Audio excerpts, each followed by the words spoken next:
There is a woman I want you to imagine right now. She is sitting at a kitchen table, her hands wrapped around a cold cup of coffee that she forgot to drink because her mind was too busy rehearsing disaster.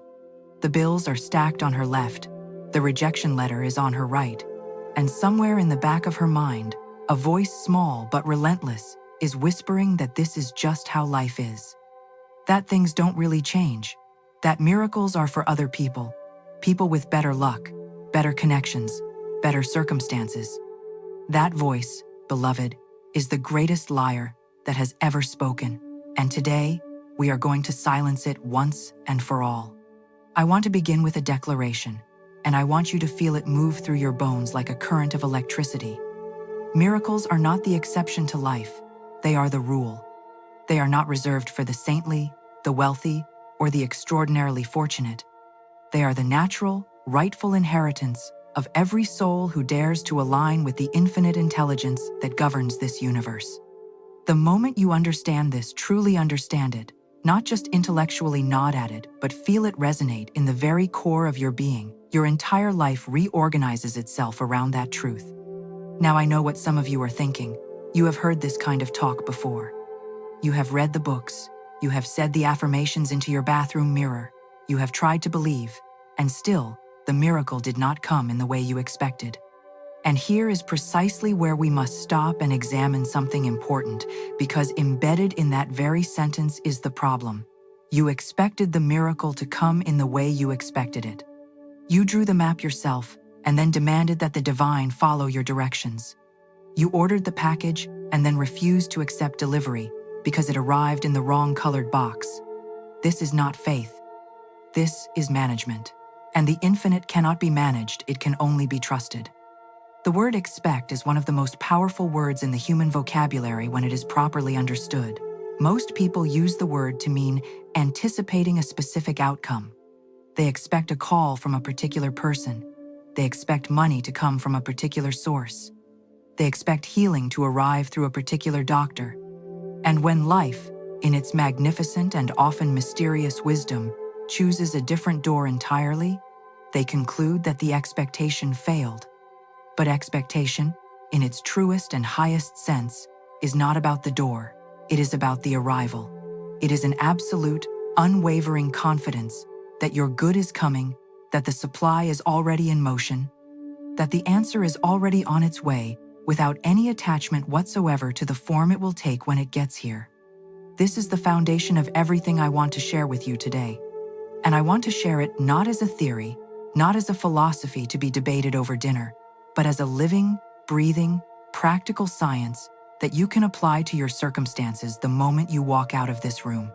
Because the universe is not vague, it is not indifferent, it is not sitting somewhere in the cosmos with a long list of requirements before it grants you access to your own good. It is responsive, immediate, and inexhaustibly generous. The only thing standing between any human being and their highest good is the story they insist on telling about why that good cannot come. And those stories, beloved, are extraordinarily creative. We human beings are marvelous storytellers when it comes to explaining our limitations. We cite our age, our background, our education, our past mistakes, the economy, the timing, the people who wronged us, the years we lost, the opportunities that slipped away. We build elaborate, well-sourced arguments for why the miracle is unlikely. And with every word of that argument, we are quite literally legislating against ourselves, using the very creative power of the spoken word, the same power that is meant to be our greatest tool as a weapon, pointed directly at our own dreams. Here's what I need you to understand before we go one step further. You are not a passive observer of your life. You are not a cork bobbing on the ocean of circumstance, subject to every wave and current with no say in the matter. You are a creative being, endowed with the same intelligence that spoke this entire universe into existence. And that intelligence is not somewhere far away, inaccessible, locked behind gates that only a chosen few can open. It is the very substance of what you are. It is closer to you than your own heartbeat. And it is listening right now, in this moment, to every word you speak and every belief you hold as true.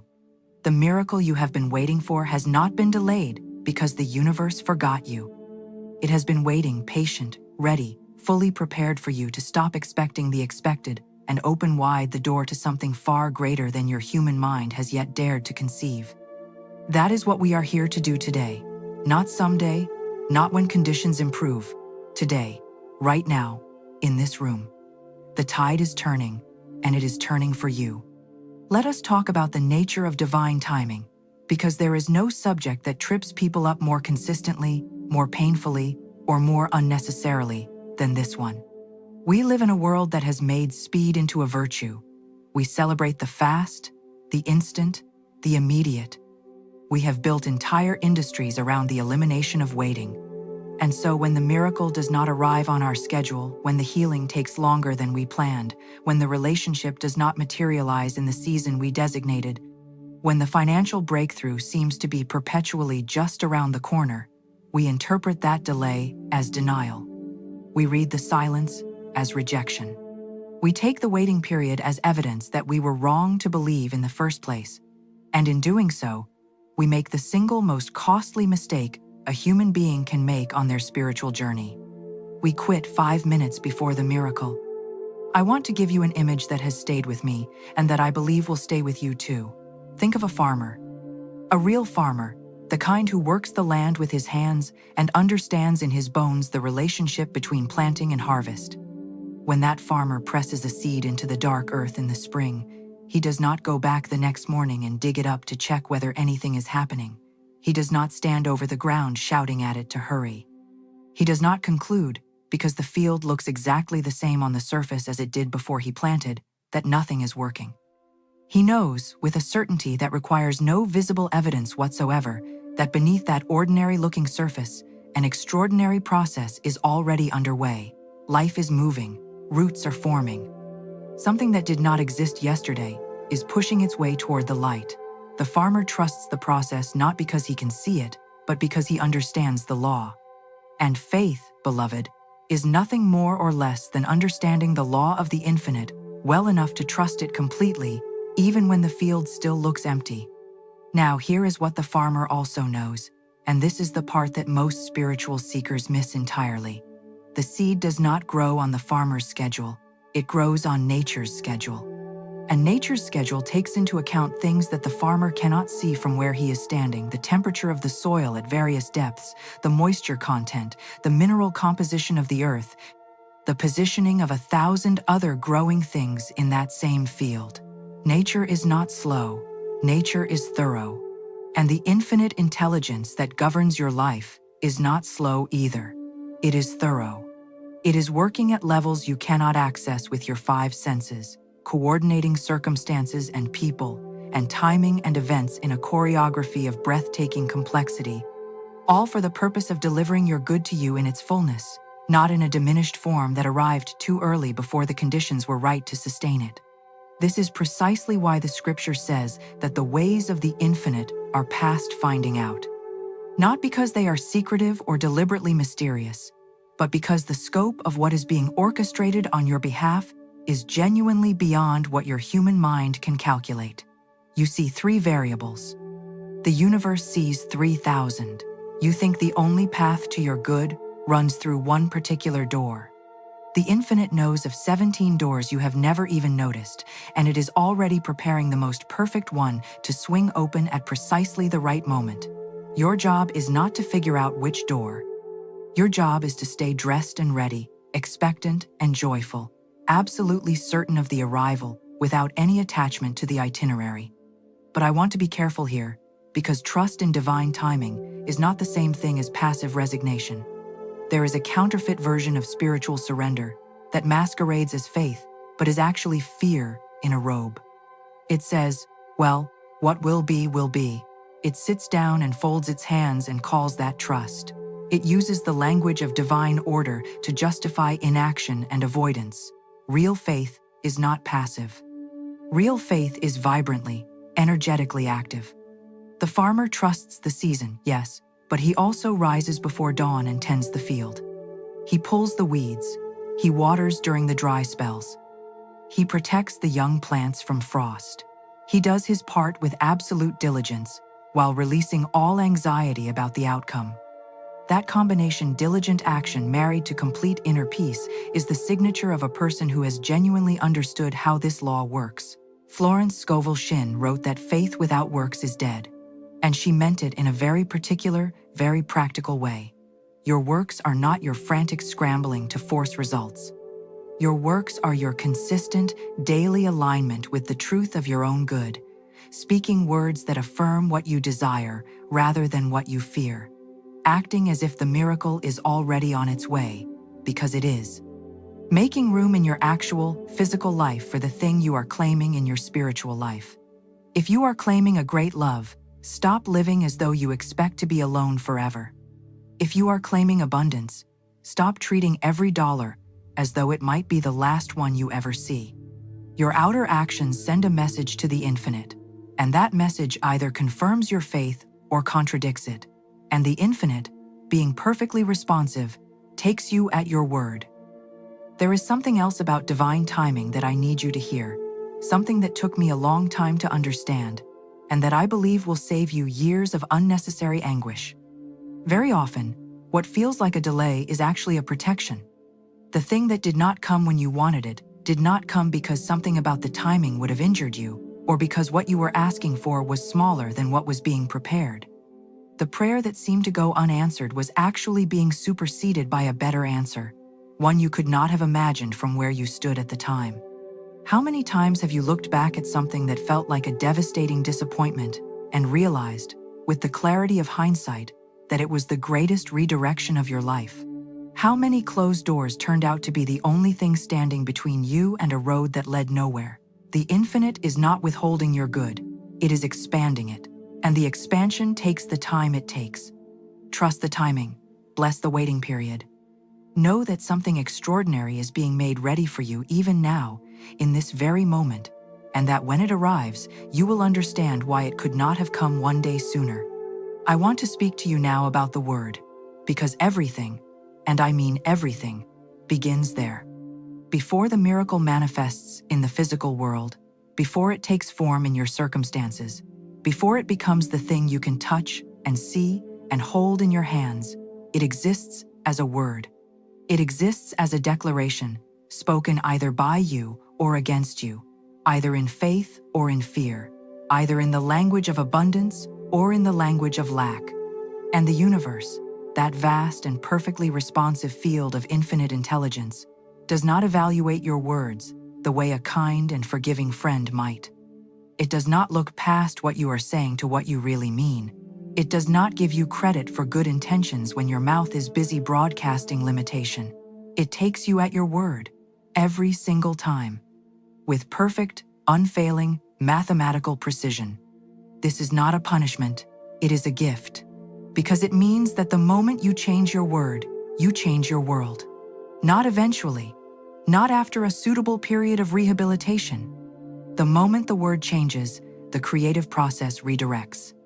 The moment you stop telling the story of your lack and begin telling the story of your supply, forces that were previously moving in one direction begin to reorganize themselves in another. You do not have to earn this redirection. You do not have to prove you deserve it. You simply have to mean it. You simply have to speak from the place in you that knows, even if it is a small and flickering knowing, even if doubt is still standing in the room, that the infinite is your supply, your health, your love, your guidance, your open door. That knowing, spoken aloud with whatever measure of faith you currently possess, sets the law in motion, and the law does the rest. Now, I want to address something that comes up every single time I speak about the power of the word, because there is always someone in the room, and perhaps that someone is you, who says, "But I have been saying the affirmations. I have been declaring abundance every morning. I have been speaking words of health and wholeness and divine order. And still my bank account says one thing while my affirmations say another. Still my body is telling a story that contradicts everything I have been declaring. What am I doing wrong?" And I want to answer that question with great care, because the answer is both simple and profound. And if you receive it correctly, it will change everything. The problem is almost never the affirmation itself. The The problem is what happens in the hours between the affirmations. You declare abundance in the morning and then spend the rest of the day mentally counting what you do not have. You affirm health at breakfast and then spend the afternoon in deep, detailed conversation with every symptom your body is presenting.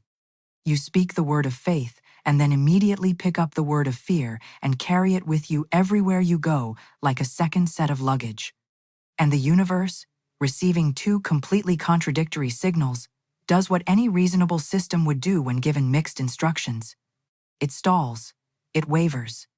It produces results that look exactly like what you have been sending, a mixture of faith and fear, of belief and doubt, of the miracle you declared and the disaster you secretly expected. Consistency is the currency of creation. This does not mean perfection. It does not mean that you must never have a fearful thought or a doubtful moment, because that standard is impossible, and the pursuit of it creates its own kind of spiritual anxiety that is just as destructive as the original doubt. What it means is that you develop a practice, a genuine, daily, committed practice of returning, of noticing when the word has shifted into the negative and gently, firmly, without drama or self-condemnation, returning it to the truth. The moment you catch yourself saying this is never going to work, you pause, you breathe, and you say something different. Not because you are in denial about your circumstances, but because you refuse to give those circumstances the final word. You acknowledge what appears to be without agreeing that it is permanent. There is an enormous difference between those two things, and the people who understand that difference are the ones who walk out of impossible situations into miraculous resolutions with a consistency that looks supernatural to everyone watching but feels completely natural to them. Florence Scovel Shinn had a phrase she returned to again and again, and it was this: "There is no power in evil." By which she did not mean that difficult things do not exist or that painful circumstances are not real in their effect. She meant that the difficult thing has no independent power of its own. It exists in your experience because energy and attention have been flowing toward it. It persists because the word spoken over it has been a word of permanence and inevitability. But the moment you withdraw that energy, the moment you look at the thing that appears solid and immovable and say, "You have no power, you are not the truth of my situation. My good cannot be withheld from me," the thing begins to dissolve. Not always instantly, but always inevitably, because the only foundation it ever had was the word that called it real and kept it in place. I want you to think about the words you have been speaking over your life, not just the formal affirmations, not just the prayers you say when things get desperate, but the running commentary, the casual remarks to friends, the way you describe your health when someone asks how you are feeling, the language you use when you talk about money, about love, about your future, about your past. All of it is creative. All of it is either building your good or dismantling it. There is no neutral ground in the kingdom of the word. Every sentence is a vote cast for one reality or another, and life is simply counting the votes and delivering the result. If you want to change the result, change the vote. Change it today. Change it in the next conversation you have. Change it in the next thought you allow yourself to entertain. Change it not because you are pretending the problem does not exist, but because you know with the deep and unshakable knowing of someone who has understood the law that the problem is not the final word. The infinite is the final word, and the infinite always, always, always says yes to your highest good. There is a story I want to tell you, and I want you to listen to it not as a story about someone else, but as a story about you. Because the details may be different, the names and the circumstances may not match your own, but the principle at the heart of it is as universal as gravity and as personal as your own heartbeat. There was a woman, and I have known many women just like her, and many men too, who had been waiting for a financial breakthrough for so long that the waiting had become her identity. She did not think of herself as someone who was temporarily in a difficult season. She thought of herself as someone who struggled with money. It was baked into the way she introduced herself, woven into the way she moved through the world, embedded in the very posture of her body. When the subject came up, her shoulders would drop slightly. Her voice would lower. A particular kind of resignation would settle over her face, like a familiar garment she had been wearing so long she no longer noticed she had it on. And she came to me, and she said, I have tried everything. I have worked hard. I have been responsible. I have prayed. I have affirmed. And still the breakthrough does not come. Tell me what I am missing. And I looked at her, and I could see it immediately. The way you can sometimes see a thing in another person with perfect clarity precisely because you are not living inside it. What she was missing was not effort. She had effort in abundance. What she was missing was not desire. She wanted the breakthrough desperately. What she was missing was the willingness to let go of the story. Because the story of struggle had become so familiar, so thoroughly incorporated into her sense of self, that a part of her was genuinely afraid of who she would be without it. The struggle was painful, yes, but it was known. It was hers. It explained things. It justified things. It gave her a framework for understanding her life that, as painful as it was, felt safer than the wide-open uncertainty of a life in which anything was possible and nothing was guaranteed to stay difficult. And the infinite, that perfectly loving and perfectly responsive intelligence, was honoring her deepest conviction rather than her surface desire. She was asking for abundance with her mouth while insisting on scarcity with her soul, and the soul always wins. This is one of the most uncomfortable truths in all of spiritual law, and I am going to ask you to sit with it rather than immediately defending yourself against it. Sometimes we are attached to our problems in ways we have not yet had the courage to examine. Sometimes the difficulty has been serving us in ways we have not been willing to admit. Sometimes the wound has become so central to our story that healing it feels less like a blessing and more like a loss.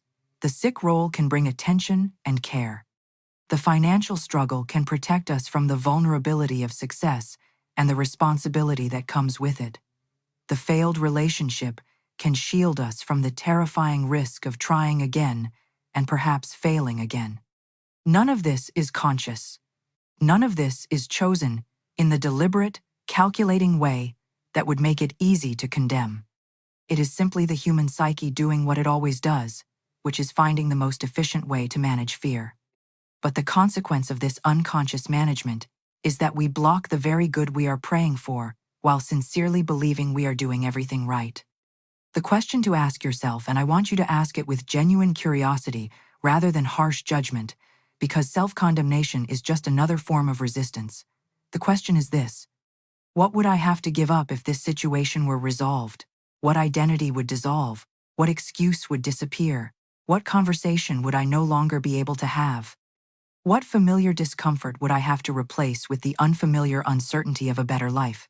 Because there is always an answer to that question, and the answer is always revealing. And once you see it, once you bring it into the light of your own honest awareness, it begins to lose its grip. You cannot be held captive by a belief you can clearly see. The moment you identify the hidden investment in the problem, you create the possibility of choosing differently. You create the possibility of saying to that fearful, self-protective part of yourself, I see you. I understand why you built this. And I am ready now to let it go. Letting go is perhaps the most misunderstood concept in all of spiritual practice. People hear let go and they think it means stop caring, stop wanting, pretend it does not matter.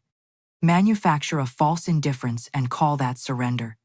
But that is not letting go. That is suppression wearing a spiritual costume, and it creates more blockage than it releases. Real letting go is not the absence of desire. It is the purification of desire.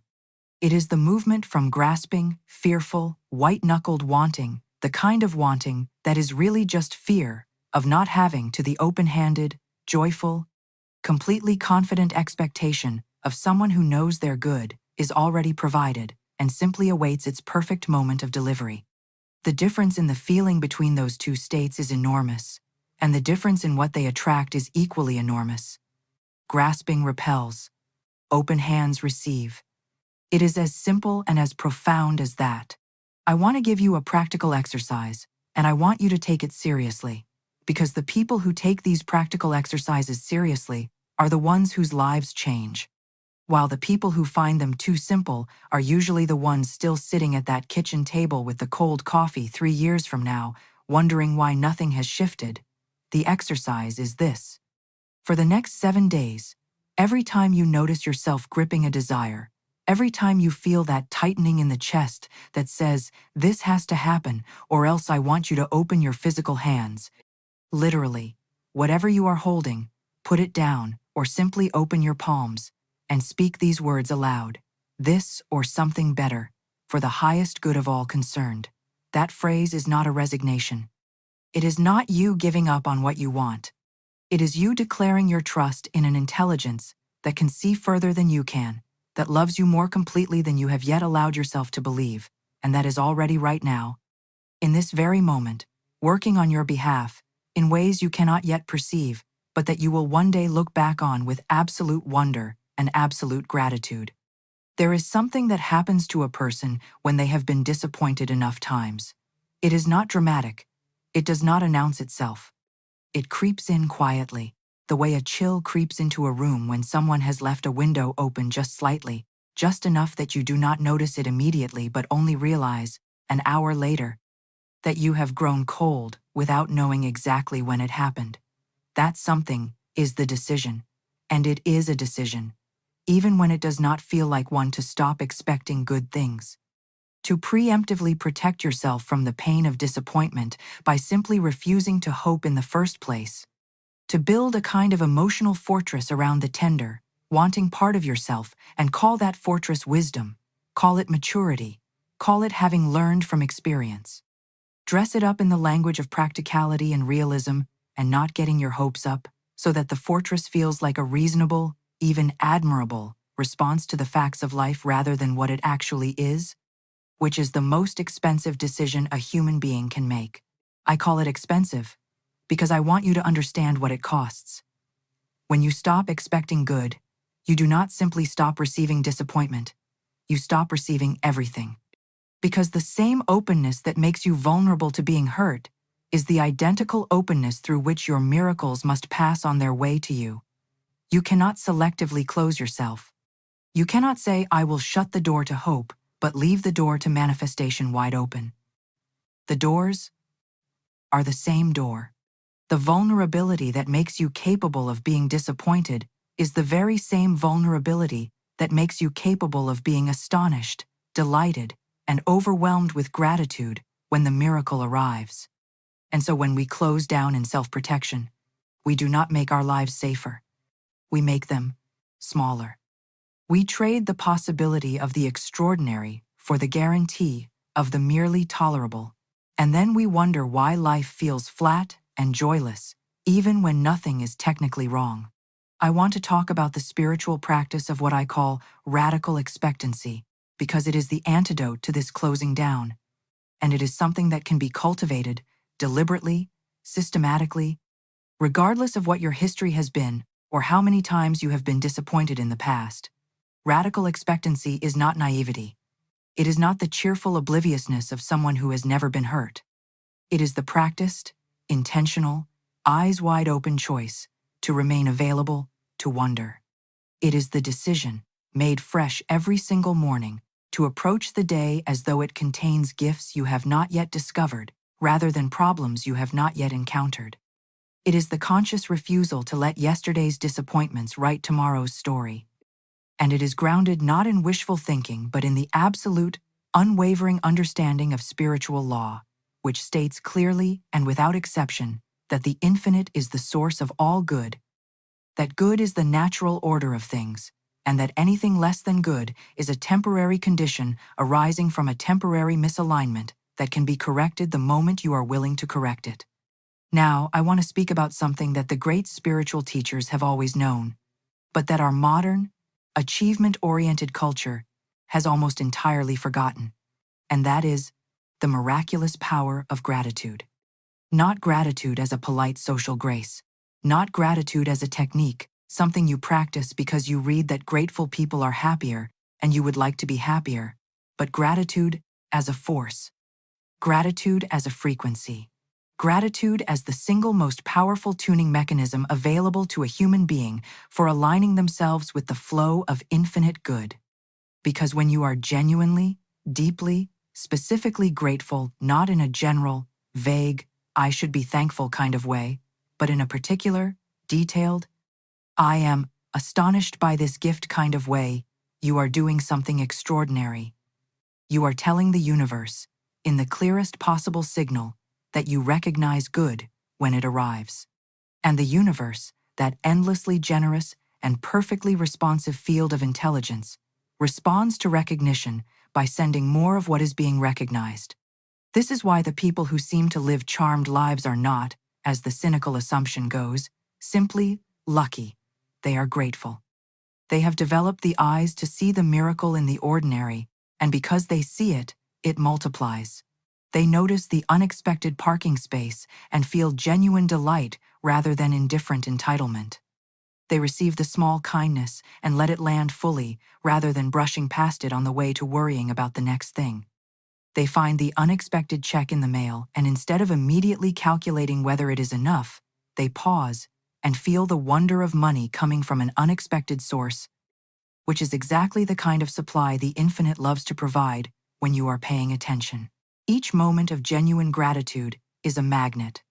Each sincere thank you, spoken to the infinite, is an opening, a widening of the channel through which your greater good is already trying to flow. And here I want to address the question that I know is forming in the mind of someone in this room right now, because it is always forming, and it is a fair question, and it deserves a direct answer. The question is, how do I feel grateful when things are genuinely difficult? How do I practice gratitude when the diagnosis is serious, when the relationship has ended, when the money is truly gone, when the dream has genuinely not materialized? How do I manufacture thankfulness in the middle of real pain without feeling like I am lying to myself or making light of something that is truly heavy? And my answer is this: you do not manufacture it. You do not pretend the pain away or perform a gratitude that you do not feel. What you do instead is go looking for the true thing, the real thing, the actual evidence of good that is present even in the difficult season, because it is always there, always, without exception, if you are willing to look with honest and open eyes. In the darkest seasons of life, there is always breath. There is always the fact of being alive in a universe that is fundamentally oriented toward life. There is always some small evidence of love, some fragment of beauty, some moment of unexpected grace that arrived without being earned and without being demanded. Start there. Start with the true thing, however small it appears, and speak your gratitude over it as though it were the most magnificent gift you have ever received. Because it is. Because the breath you just drew is connected to the same infinite source as every miracle that has ever occurred in the history of the world. And when you honor the small evidence of good with genuine gratitude, you are not pretending that the difficulty does not exist. You are simply refusing to let the difficulty be louder than the good. You are exercising your divine authority to choose which frequency you broadcast, and in doing so, you are shifting the entire trajectory of what is coming toward you. This is not magic, this is law, and it works every single time, for every single person, without favoritism and without exception, the moment they are willing to work it. We have come a long way together in this room today, and I want you to feel that. I want you to feel the distance you have traveled, not in miles, but in understanding, because understanding is the only journey that truly matters. We began with a woman at a kitchen table, her hands around a cold cup of coffee, rehearsing disaster. And I wonder if somewhere in this room, that woman has recognized herself. I wonder if somewhere in this room, the man who stopped expecting good things 20 years ago, when life dealt him a blow he was not prepared for, has felt something stir in the place where hope used to live. I wonder if the person who has been saying the right words while secretly believing the wrong things has caught a glimpse of the gap and found, rather than shame in that recognition, the extraordinary relief of finally understanding why the results have not matched the declarations. Because understanding is never the end. Understanding is always the beginning. And what begins today, in this room, for every person who chooses to receive it, is a life organized around a different center. A life built not on the foundation of what has happened before, but on the foundation of what the infinite has already prepared. I want to speak now about courage, because everything we have discussed today requires it. People do not often frame faith as an act of courage, but I want you to understand that it is perhaps the most courageous act available to a human being. It is far easier, in a strange and painful way, to expect nothing and receive nothing than it is to open yourself fully to the possibility of the extraordinary and risk the vulnerability that openness requires. It is far easier to stay in the familiar smallness of the life you have always known than to stretch yourself toward the bigger life that is calling you forward. It takes genuine bravery to speak a word of abundance when your circumstances are shouting scarcity. It takes real courage to declare yourself whole when the evidence in front of you is arguing for brokenness. It takes an uncommon kind of strength to remain expectant after disappointment, to remain open after being hurt, to remain faithful when faith has not yet produced the visible result you were hoping for. But this is precisely the courage that the spiritual life demands. And it is precisely the courage that the infinite rewards, not someday, not eventually, but with the perfect reliability of a law that has never failed and will never fail as long as this universe endures. I want to tell you something about the miracle that is already in motion for you. Not the miracle in general, not a vague and distant possibility floating somewhere in your future, but the specific, particular, already in progress miracle that belongs to your name and your life and your current circumstance. It is real, it is moving. It is being orchestrated right now by an intelligence that has never once lost track of you, never once forgotten your name, never once looked at your situation and concluded that it was too far gone, or too complicated, or too much to ask. There is no such category in the infinite. There is no such thing as too far gone in a universe where dead things rise and dry bones live and water pours from rocks in the middle of deserts. The history of the miraculous is a history of the impossible, becoming not just possible but inevitable the moment a single human being aligned themselves completely with the truth of their divine supply. And that alignment is available to you. It is available right now. It does not require a certain level of spiritual development, or a certain number of years of practice, or a certain threshold of worthiness that you have not yet crossed. It requires only the willingness to say yes. Yes to the good, yes to the miracle, yes to the life that is larger and richer and more beautiful than the one you have been settling for. Now I want to give you something to carry out of this room, something specific and practical and grounded, because a speech that moves you emotionally but leaves you without a clear next step is a speech that will fade like a beautiful dream by the time Tuesday arrives. So here is what I want you to do. Tonight, before you sleep, I want you to take a piece of paper and I want you to write at the top of it these words: "My good is already provided." And beneath that, I want you to write 3 things. The first is the miracle you are currently claiming, not the watered-down, carefully hedged, modest enough to be believable version of what you want, but the real thing. The true desire of your heart, the one you have perhaps been afraid to write down, because writing it down makes it real, and real things can be really disappointing. Write it anyway. Claim it fully. The second thing I want you to write is the hidden investment you identified today. The story you have been attached to, the identity that has been organized around the problem, the fear that has been masquerading as realism. Write it down, look at it clearly, and then draw a single line through it. Not a furious, dramatic crossing out, but a calm, deliberate, final line that says, "This story is finished. It served its purpose, and I release it with gratitude, and I do not need it anymore." And the third thing I want you to write is a statement of gratitude for the miracle as though it has already arrived. Not "I hope it will come," not "I am waiting for it to come," but "Thank you. Thank you for this. Thank you for the way this arrived. Thank you for the timing I did not understand while I was in it, but that I can now see was perfect in every detail." This exercise is not a ritual. It is not a superstition. It is a precise and deliberate act of alignment. It is you using the creative power of the written and spoken word to reorganize your inner world around the truth of your good, rather than the appearance of your lack. And the outer world, which is always and only a reflection of the inner, will begin to reorganize itself accordingly. Not because you have manipulated it, not because you have forced it, but because you have finally, fully, without reservation, gotten out of your own way and allowed the infinite to do what it has been trying to do for you all along. I want to close with this, and I want you to feel every word of it land in the deepest place you have.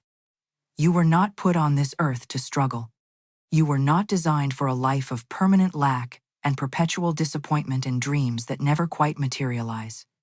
You were not born into this magnificent, abundant, inexhaustibly generous universe to spend your days making careful peace with smallness. You were born for the miracle. You were made for the extraordinary. You were created by an intelligence that does not know how to be stingy, that has never once looked at one of its children and said that one gets less. The same sun shines on every field. The same rain falls on every seed.